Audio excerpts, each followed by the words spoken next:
Rook Tactical was created around the need in the community for something better than what Polymer 80 was supplying. They were basically sending out MIM.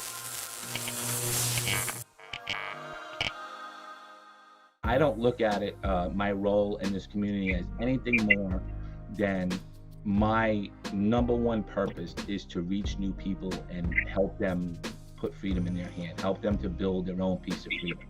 And when I see people like Pete come up from, you know, being a member to now really an entrepreneur, changing, and maybe you don't see it this way just yet, Pete, okay?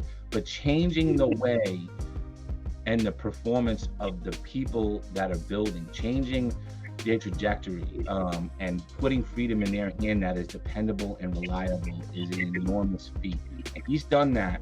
I mean, you know, I don't want to tell too much people. We had like a conversation in January, Yeah. right? And you were like, you know, this is what's going on. He had sent me some stuff to test, and I was like, when I first got them, I'm like, this fucking guy's got it, man. Like, he nailed this shit. He nailed it. Like, stuff that I had been talking, you know, full disclosure, to Polymer 80 about for 18 months before Pete came along, right? And I've been telling him about this stuff, right? Like, you gotta improve.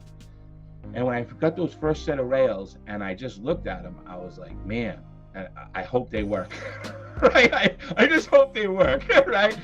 And so I started speccing them out, and then I fit them into the frame, and they dropped in, and they, you know, and then and I was just like, he was like, you know, I'm gonna be leaving my job in about a couple of weeks. What do you think? And I'm like, man, you gotta fucking go for it, bro. You gotta go for it. Like, this is it, man. These are badass. So, you know, it's one of the things that, for me, like, I look at these success stories and it makes every amount of effort that I put into this network worth it, because people like him have changed Build permanently when it comes to Polymer 80. And I know everybody in here is agreeing. Everybody in the comment section right now is using your rails and they're agreeing with me. I don't know if you can see all the comments. I mean, I hope my rails. It's been a pretty epic year. It's grown beyond my wildest dreams. So whatever I could have ever imagined this would grow into, it's overtaken any of that. You know, we're developing a full business now around what we started with. You know, what you kind of pushed me to do, and everybody, Kenny was the guy that is responsible for the full fruition of Rook Tactical. There's no doubt about that. And you know, I've been a little absent on the forums, and you know, I kind of popped in here tonight to say hello purely because of the fact that you know, Kenny is the reason that we are here, that we're all here. It's been a wild ride. We're trying to get every single Polymer 80 frame covered. Most of you already know this by the end of the year. We're working with some great machine shops, but you know, we're also striving to, you know, we have to ask the question about what's next. You know, I've got the G26 rail prototypes. Oh, nice. So my beta tester, some of you guys may know him, Caleb Schoonover. He's been working on those. We pulled the trigger on production on those, so we should have those hopefully maybe by the end of October. We're hoping for sooner, but it's been a struggle. Material right now is hard to find. Yeah. You know, 17.4 pH is hard to find. But yeah, it's just been a crazy year. I work 18 hours a day every day. Yep. It never ends. Freedom doesn't take any time off. It does not take time off, for sure. So we have a G26 to look forward to. We have a G26 setup to look forward to. Yep, those are coming. The single stack, the PF9, we do have the prototypes for the front rail. They're already being tuned, and the rear rails should arrive with me sometime this week, and then we'll get some of those out. And I think what I'm going to do, I talked a little bit to Ram about this, Kenny, is we're going to do maybe some pre-release, kind of pre-production, and give them to you guys to put out on your stream before we ever sell any on the website. So, awesome, man. So yeah, I'm going to work on that.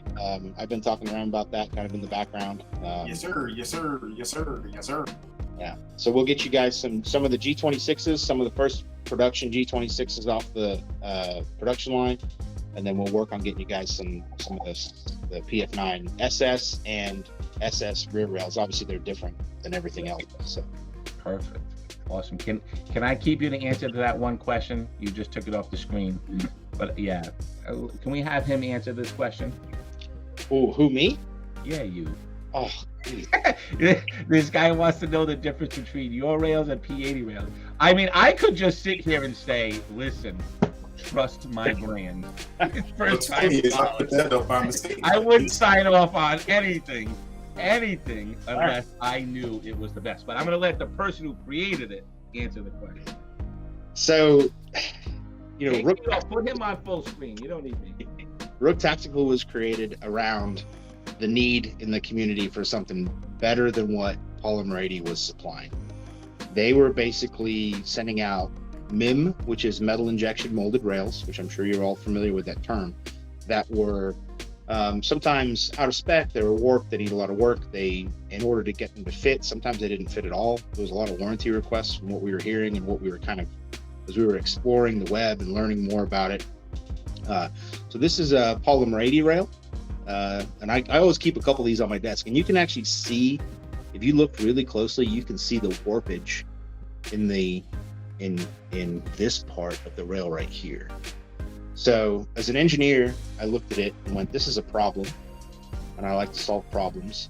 And so I started by essentially reverse engineering the rail. So I measured it out.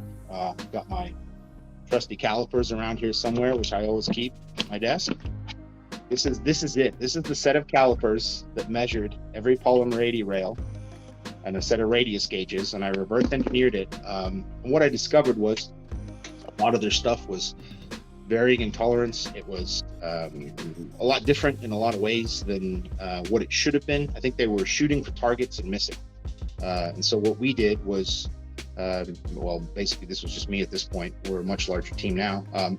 Went out, redesigned the entire rail in SolidWorks, and then reverse engineered it and put kind of the holes and the rails and everything where they were meant to be, and did it in a precision manner. And then our rails are machined. They're not metal injection molded. So we machine our rails from a solid billet, start with one piece. We control the tolerances extremely tightly. We control the surface finishes extremely tightly. We do a stone tumble on the rails now, which is just to kind of deburr it. The majority of people still polish up our rails, which we're okay with. We like to leave a little bit of work for you guys to do. But realistically, the precision and the parallelism and the overall kind of manufacturing of the rails is a much more precise and much more repeatable process than metal injection molding. With metal injection molding, if you don't take care of your molds, if you don't continuously keep them in specification, then you will quickly fall out, and then that's when you start to see some of the problems. They cool them too quickly. With the demand that Polymer 80 had, I'm sure they were kind of pushing for more and more and more. And so that was probably the reason why they were suffering some of the quality issues that they were. And we just knew we could kind of hit a niche, and that niche has now grown thanks to you guys, everybody. And it's been pretty fantastic and pretty amazing. So. All right, I'll come back on now. I was looking at some stuff because, you showed the Polymer 80 rail, right? Where's the old ones? I don't have one over here. See the old one. Well, I started to mess with them like years ago, because I was like, I wanted to create a step. You can see where I machined this one down to create a step, so I wasn't catching it would slide smooth. And then obviously when he came out with his design, but the problem is, like you said, yes, exactly, right. I was trying to recreate that with the Polymer 81, and just knew that that was the issue, right? It needed a step there. But anyway, Pete, man, we absolutely love you. I'm so proud of you, man. So happy for you. I mean, I can't wait to see what next year is having in store for you. I really can't. I can't wait. Yeah, I mean, we've got plans. We're working on a couple of our own CNC machines. That's kind of the next step for us. Big time. And you know what that means, folks? That means That means slides, barrels, the whole nine is coming down the pipe. Yeah, and you know, thanks to Kenny, man, we've created some great partnerships. I've had conversations this week with a lot of people, and last week just kind of from some of the partnerships that you've hooked me up with. And yeah, slides, barrels, other guns. We're gonna expand into it all for sure. I will tell you, this week we've got some exclusive items coming, and we've managed to score a ton of Glock parts. They started to come back into the market, so we've got some 10mm stuff. We've got some, which has been pretty hard to find. We're actually going to have some trigger housings and some 302, 42 ejectors, but they're options, but they're good. So we'll put it on the website if they want good. Good. We're going to have a bunch of that stuff. Yeah, coming out this weekend, we've got a lot of stuff, a lot of items that we've been kind of stacking as it's been coming available. You know, I'm sure you guys are starting to see a lot of Glock parts are starting to come back in stock across some of our competitors. So we've been stacking it up, and you know, we're always pretty determined to keep our prices reasonable. So awesome, man. I can't wait. Looking forward to the year. I know everybody else is. Wouldn't be here without you, Kenny. Yeah, and we do have some of your stuff, some of your goodies to give away on our PSP stream on November 10th. I need to send you some more stuff. I need to send you some hats. Oh, sure, absolutely. I love presents from Rook. Absolutely, man. Hats. And what else? I'll send you some of the first G26 rails and some of the first single stack. Swag. Yeah. Yep. So anyway, yep. We're gonna have a good time. Thank you, Pete, man. Thank you for coming on, buddy. Appreciate you jumping in on there. Thank you to whoever texted you. I told you we were talking about you. That was great. And we got to answer some questions from the community directly. So awesome.